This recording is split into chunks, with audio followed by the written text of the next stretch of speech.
Olá, bem-vindos ao primeiro vídeo do canal. Eu sou Rosângela Garcia, sou psicóloga, especialista em terapia cognitiva.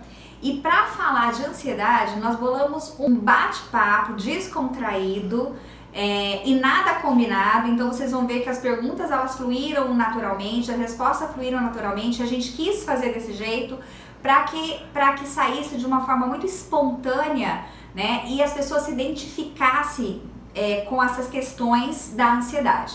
Eu convidei a minha filha, que se chama Júlia Garcia, que tem crises de ansiedade e que quase chegou a ter crise de pânico, inclusive teve algumas crises de pânico, para conversar com a gente sobre isso. Espero que vocês gostem, fique conosco. Olá!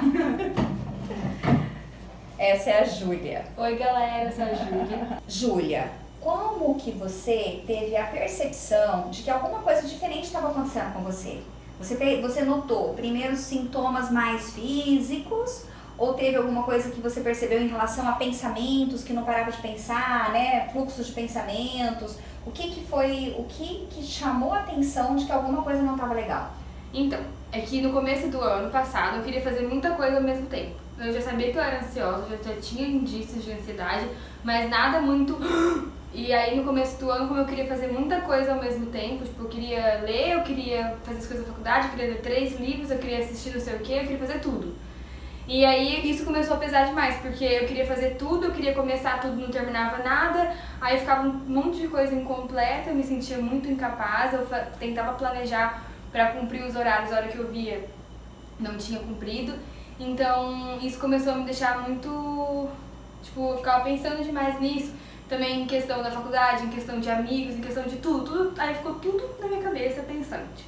Aí eu comecei a ficar apavorada, eu comecei a ver que eu pensava demais, eu começava a ficar muito elétrica e andando sem conseguir fazer nada, sentava... Então você começou a perceber que apareceu a partir de pensamentos que você tinha relacionado ao seu futuro, né, aquilo que você queria que acontecesse com a sua vida.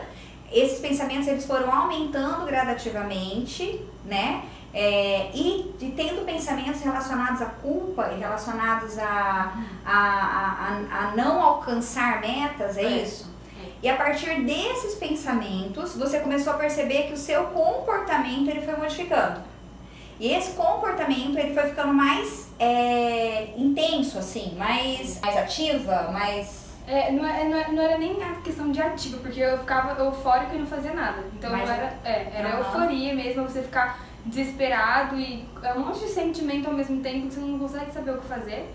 E aí eu comecei a perceber, como eu falei pra minha mãe pela primeira vez, porque eu deitava e começava a chorar. Do nada eu começava a chorar e era o único jeito de aliviar, porque parecia que tava uma angústia, daí eu chorava e ficava de boa. E aí eu comecei a meditar, sempre que eu meditava eu ficava mais tranquila e minha mãe também me ajudava com respiração, né? Tá, então quais foram os sintomas físicos, filha, que você foi percebendo no decorrer desse processo, né? Do começo, quando você começou a perceber coisas do teu corpo, no seu organismo, a modificação do seu organismo? Quando eu comecei a ficar falta de ar, né? Coração acelerado, falta de ar, inquietação, eu ficava muito inquieta, andando pra lá e pra casa, andando pra lá e pra cá. Era essa palavra que a gente queria, inquietação. E aí eu ficava andando pra lá, pra cá e ficava falta de ar e tipo, não sei, era muito sentimento, muita coisa, né? Mas basicamente era a inquietação, a falta de ar, o não parar, tipo, tô parada, mas eu tô tipo, não consigo focar no que eu tava prestando atenção, porque minha cabeça tava, eu tenho que fazer aquilo, entendeu? Então eu não tava fazendo aquilo que eu deveria estar fazendo. Então ao mesmo tempo que você queria fazer um monte de coisa, você não conseguia fazer nada porque você não focava exatamente em uma coisa só por vez. E assim, você tinha um fluxo de ideia muito grande, você tinha várias ideias para vários projetos. E aí você tentava colocar essas ideias no papel ou ficava só na sua cabeça? No começo ficava só na cabeça, daí eu comecei a passar pro papel pra descarregar da minha cabeça pra eu não pensar tanto. Então era isso. Tá. E mesmo colocando no papel, era difícil pra você ainda assim definir uma meta em relação àquilo que você queria e começar a fazer estratégias pra realizar aquilo que você queria? Sim, porque além de tudo eu não sei me organizar, eu sou muito desorganizada. Tipo, eu tento mesmo, mas eu não consigo mesmo. Então, tipo, eu tentava organizar, a gente fez um plano de, o que fazer, hora, tal, só que não dava, o plano me deixava mais ansiosa ainda, porque eu sabia, meu Deus, eu tenho que cumprir naquela hora, daí eu ficava pior ainda. Então era isso, era um ciclo. Legal. E o que, a que você atribui a tudo isso, né? O que você acha que acontece hoje, né, na geração de vocês, na sua geração, que pode estar contribuindo para que você tenha tido esse tipo de sentimentos, né, e essa ansiedade exagerada, que daí você chegou a ter crise de ansiedade, inclusive ela chegou a ter crise de pânico, porque em alguns momentos ela achou mesmo que ela ia morrer, ela tinha medo de dormir sozinha, chamava a Laura para dormir com ela. Eu não conseguia dormir, eu fechava o olho.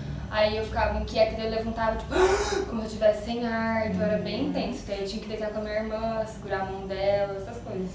Então isso é uma crise de pânico, né? Quando você pensa que você está passando mal, que você vai morrer. E aí a gente teve todo um processo, teve que ir a médicos, ver que não tinha nada, fazer consultas, exames, né? Terapia. Daí ela foi praticamente empurrada por mim pra terapia, porque não queria fazer terapia no começo. Só a primeira vez, porque né? assim, a gente sempre acha que a gente dá conta do recado, a gente dá conta de sair daquilo. Não preciso de um psicólogo pra eu conseguir sair disso. E às vezes você nem percebe, quando você vai no psicólogo, conversa com ele e a hora que você viu, você não tá mais fazendo essa ansiedade. Você tá sabendo organizar. Não sei, parece que ele fala de um jeito que organiza e que fala, presta atenção. Entendeu? Eu não sei explicar. Na verdade, o psicólogo, ele, além dele ensinar, né, quem te ensinou o ciclo da ansiedade fui eu, né? Foi. Como é que você fazia para quebrar aquele ciclo da ansiedade.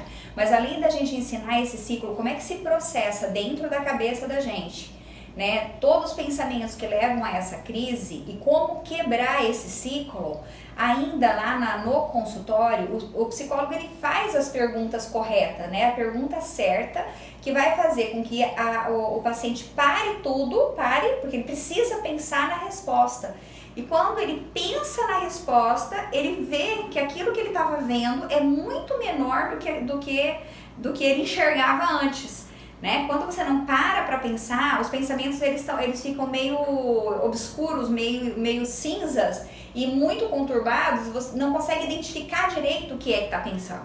A partir de uma pergunta, aí tem que parar tudo e tem que buscar essa resposta. Então, quando busca a resposta, aí o paciente fala, nossa, é mesmo, então não precisava de tudo isso. Né? Então dessa forma é uma forma melhor de eu pensar para organizar determinada tarefa. Então a terapia ela é muito importante nesse processo. No caso da Júlia, ela não precisou ir ao psiquiatra porque nós identificamos a crise de ansiedade, né, no momento onde estava ainda no início. Né? Teve toda uma história que não dá pra gente contar aqui, né? Mas que estimulou muito essa questão de querer ter coisas antes da hora, de querer ser rica, né? Com 23 anos. Então, a resposta daquela pergunta sobre o que deixa a gente assim, né? É a quantidade de informações que a nossa geração tem. Eu sou de 2000. Então, tipo assim, a nossa geração, que é a geração Z, é uma geração que tem muita informação. A gente tem informação toda hora, a gente tem um boom de informação e notícia, e você olha que pessoas da sua idade tem, tipo, uma pessoa de 20 anos tem R$1 bilhão e ela é super famosa e ela tem uma vida feita, ela tem a casa, ela tem o carro, ela tem a fazenda, ela tem a viagem, ela tem tudo, e você não tem nada, e você fica tipo assim, acho que eu sou um merda. E aí você fala, puta, eu preciso conseguir isso. E aí eu acho que a gente começa a se sentir muito imprestável, só que se a gente parar pra pensar, é em 1 milhão de pessoas que tem essas coisas, a gente não tem, não é só a gente, várias pessoas tão novas também não tem isso, entendeu? Foram pessoas que deram certo. Isso acontece também com a questão das redes sociais, né? Quando você identifica na rede social, que você começa a olhar, óbvio, a rede social ela tá aí pra você colocar as coisas boas, coisa ruim deixa pra vida, né? Então todas as pessoas que postam, estão postando os momentos que eles estão felizes, alguns momentos agradáveis, viagens, né? E a ideia que as pessoas têm é que todo mundo tem uma vida melhor do que a dela. Então é uma comparação completamente injusta, né? E não é focado na visão da realidade. Que é exatamente isso que ela falou. É 1 para quantos mil que tem aquilo. Né? Que pode usufruir de um estilo de vida um pouco melhor, bem melhor, na verdade, porque um pouco melhor ninguém presta atenção, só presta atenção quando é muito melhor. E aí querem também todo mundo ter a ideia que aquelas pessoas têm de que aqueles que estão ali fazem sucesso, dão para elas a ideia de que se eles fazem sucesso, eu sou um fracasso. E não é verdade, né? Cada um tem a sua oportunidade, tem a sua cultura, tem a sua educação e tem o seu tempo para se alcançar determinada situação, mesmo que tenha a mesma idade, né? Oportunidades diferentes, culturas diferentes, educação diferente. E o que acontece hoje é que, diante de todas essas informações e diante de todos os serviços também que são oferecidos, né, a te ajudar a fazer sucesso, né, muitas empresas que buscam ganhar dinheiro com isso e na busca do sucesso faz com que o adolescente e o jovem se sinta na obrigação de ter sucesso. Mas aí a gente para e pensa, o que é ter sucesso, né? O que é ter sucesso? E eu acho que essa é uma pergunta que pode ficar para vocês e a gente pode discutir num outro vídeo, né? O que realmente é fazer sucesso para cada pessoa? Quando a gente define um conceito de sucesso, a nossa vida fica muito mais fácil de ser levada.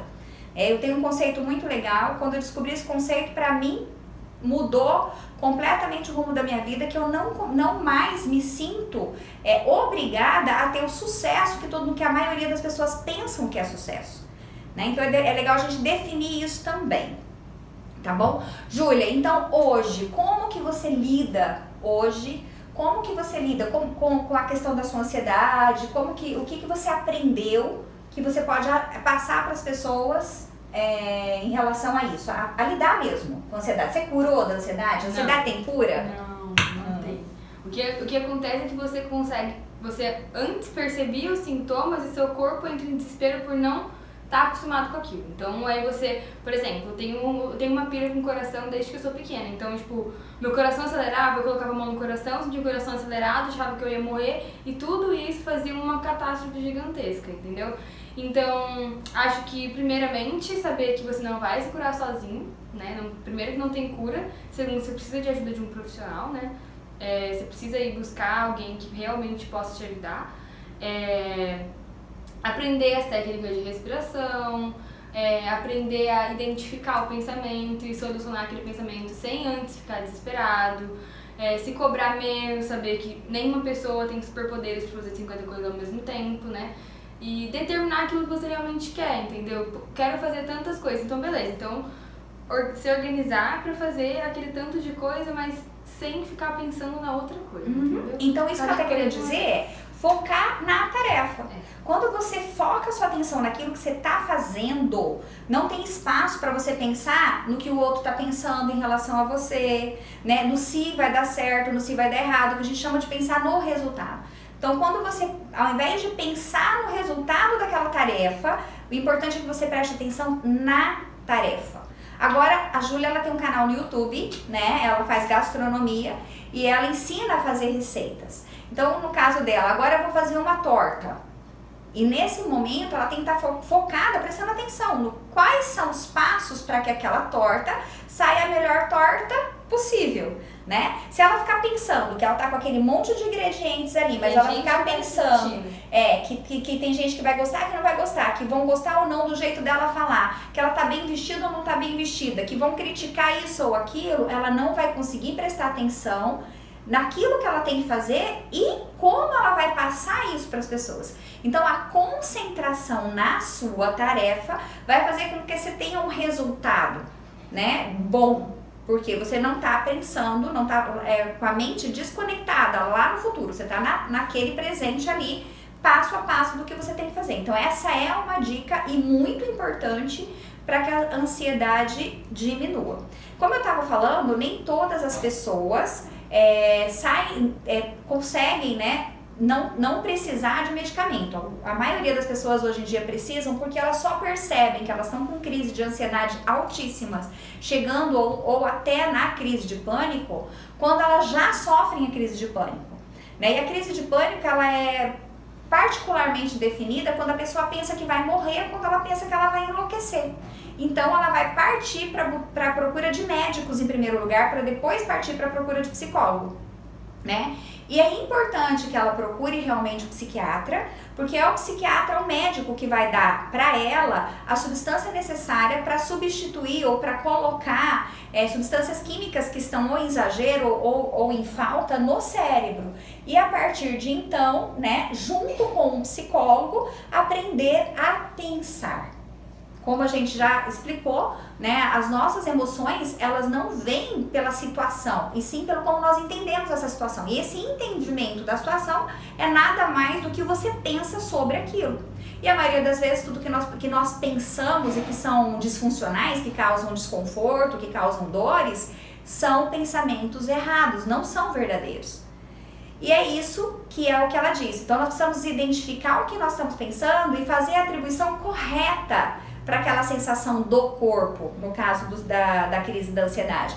Meu coração está acelerado, ele está acelerado porque eu vou ter um troço e vou morrer, ou ele está acelerado porque eu dei um piquezinho na hora que eu fui atravessar a rua? Né? Então, às vezes, a pessoa não se toca disso, porque a mente dela está hipervigilante nas sensações do corpo, e isso é praticamente inconsciente, ela nem percebe disso. Quando ela identifica uma modificação no corpo, no caso da Júlia era o coração, né? O coração disparou, pronto, já fica apreensivo, né? Já sente a ameaça, alguma coisa vai acontecer, eu não vou saber o que fazer e ninguém vai me socorrer. É mais ou menos o pensamento que a síndrome do pânico traz. E quando você identifica, peraí, meu coração acelerou, para tudo.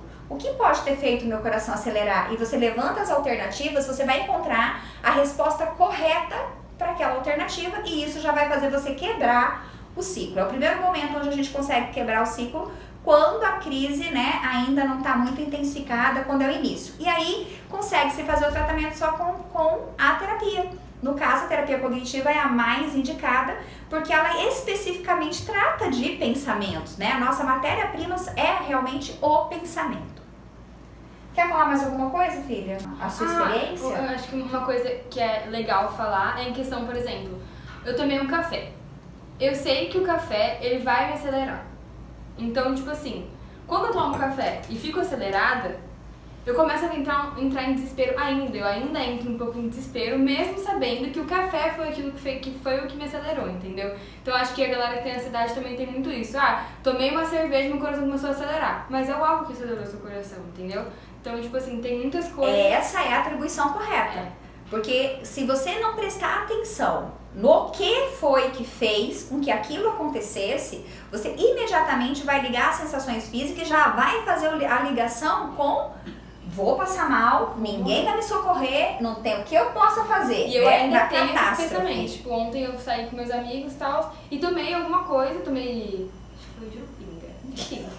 Que horror, eu tive que saber disso. Aí, meu coração começou a ficar acelerado, só que na hora a gente ainda fica no desespero. Eu ainda fiquei, mesmo sabendo que foi a bebida, eu fiquei, eu vou morrer. Daí eu começo a tentar me distrair, sendo que eu tenho que falar, ok, estou ansiosa. Vamos lá, técnica de respiração, meu coração vai continuar acelerado, mesmo que eu respire, porque alguma coisa está o acelerando, entendeu? Olha só, então o que acontece também e muito é que as pessoas pensam que elas vão controlar a ansiedade e não se controla a ansiedade, a gente lida com a ansiedade. O que nós podemos fazer é identificar e aceitar. Então o primeiro passo é: estou ansiosa. O que aconteceu que me deixou assim? Aí você vai encontrar a atribuição correta para aquela questão dos seus sintomas físicos, e você vai falar, tá, então isso que eu tô sentindo não é da ansiedade, não é porque eu vou morrer, mas é porque eu tomei tal coisa e eu fiquei mais ofegante, ou meu coração acelerou mais. Então essa atribuição correta faz toda a diferença. É uma ilusão achar de que isso um dia, de que não vai ter mais esse tipo de pensamento. Ele vai diminuindo conforme você vai lidando com ele. Mas é muito importante entender que você vai continuar tendo esses tipos de pensamento, e a ideia é, não, eu tenho isso, mas isso não vai mudar a minha vida. Isso não precisa, eu não vou morrer, né? E isso não vai mudar a minha vida. Eu só preciso responder para esse pensamento de uma forma adequada e acalmar, respirar, e aí sim voltar para a atividade que eu estava fazendo. E é legal quando você tem amigos próximos que estão sempre com você falar, olha, às vezes pode ser que eu tenha uma crise, pode ser que eu fique muito ansiosa, e às vezes você vai precisar da ajuda daquele seu amigo. Tem gente que prefere se isolar. Eu prefiro ter alguém perto de mim, abraçar alguém, essas coisas. Então, se você tem pessoas que podem te ajudar em algum momento, tô numa festa e ter crise de ansiedade, alguém precisa te ajudar, senão você vai entrar em desespero.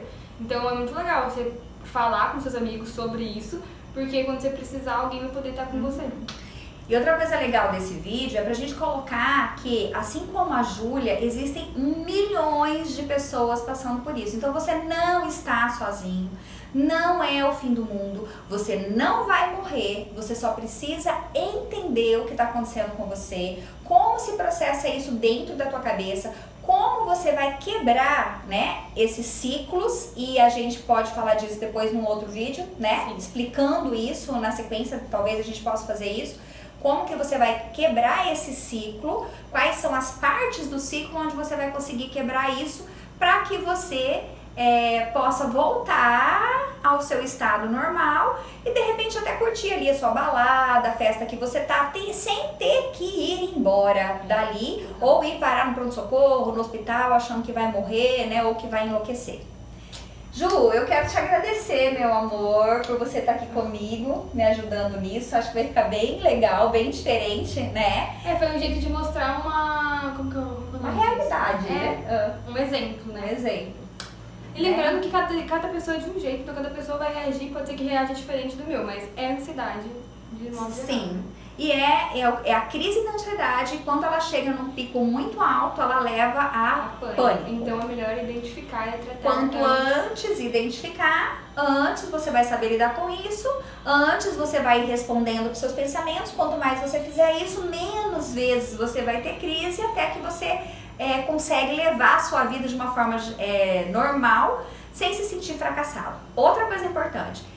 Quando tiver crise, isso não significa que você é um fracasso, isso não significa que você não aprendeu nada, isso não significa que você é menos que alguém e que você jogou seu dinheiro fora. Não significa. Significa só que, novamente, você precisa entender que você está tendo uma ansiedade, que você está ansioso, aceitar isso e verificar o que aconteceu e o que você pensou para que você tenha uma resposta funcional e realista para aquele pensamento e desmonte, né, o ciclo da ansiedade que pode te levar a ter pânico novamente, tá? Então agora eu vou passar para a Júlia, ela vai deixar para vocês aí o endereço do canal dela, né? Óbvio, dá aquela divulgaçãozinha básica.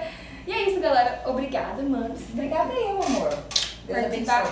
E se inscrevam no meu canal, galera. O link vai estar aqui embaixo, junto na descrição da minha mãe. Vão lá, dá uma passadinha, se gostar, compartilha com os amigos, se não gostar, compartilha também, porque você não gostou, mas o outro pode gostar. Verdade. É isso aí.